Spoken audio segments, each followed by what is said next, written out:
وای اینجا کجاست؟ اینجا تاسیسات اتمیه؟ نه بابا، اونو که گل گرفتن. اینجا خونه سردار پاسدار غذا قورتکیه.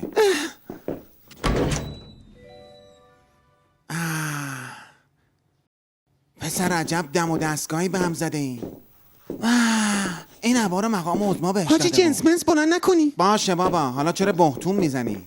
نگاه کن، این جام زهره. طرف زهرم خورده. آره، این همون زهریه که مقام عظمام خورد. نه آخه چطور ممکنه یه سردار سپاه با این همه ادعاش کارش به زهرخوری بکشه؟ آخه یعنی چی؟ یعنی ما تو دوران پسابرجامیم.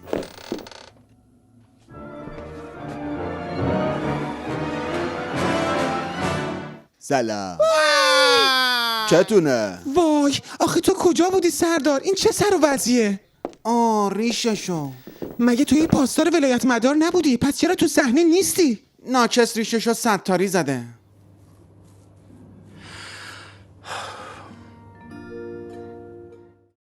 اوکی. من مدت هاست که بریدم. همه چیز از مذاکرات اتمی شروع شد.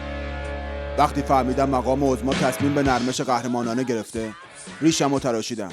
بعدم از بالای برج میلاد خودمو پرت کردم پایین. رفتم پارک.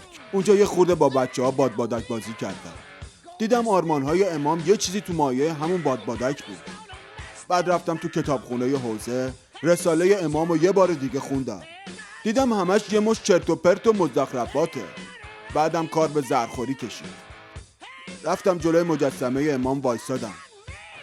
گفتم آخه هیولا، این نظام بود تو واسه ما گذاشتی؟ خاک تو سرت با اون قیافه قطمیتت. بعد رفتم اسکلت امامو از تو جهنم در آوردم، پرت کردم تو خاکوبه. الانم گیتار میزنم. گیتار میزنی؟ آره، به میاد گیتار بزنم. گیتار میزنی؟ آره، میخوام پوز آهنگرانو بزنم. همه نوع‌ها رو اسپانیش کردم. سه ضرب بیاید.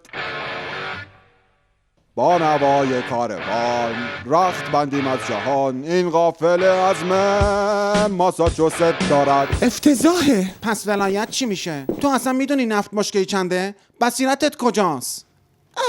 فریب خورده، ریزشی، عامل نفوذ، رفسنجانی قاپتو دزدیده. بگو دیگه، به من میگن اختر کماندو. نمیبینی چه به روز این حاجی آوردن؟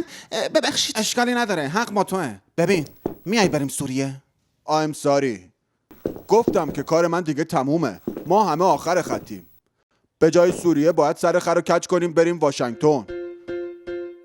تو هم با این کله کچل آبیت به درد مقام عظما نمیخوری. این حاج خانومم با وضعیت حجابش دیگه نمیتونه بره مجلس.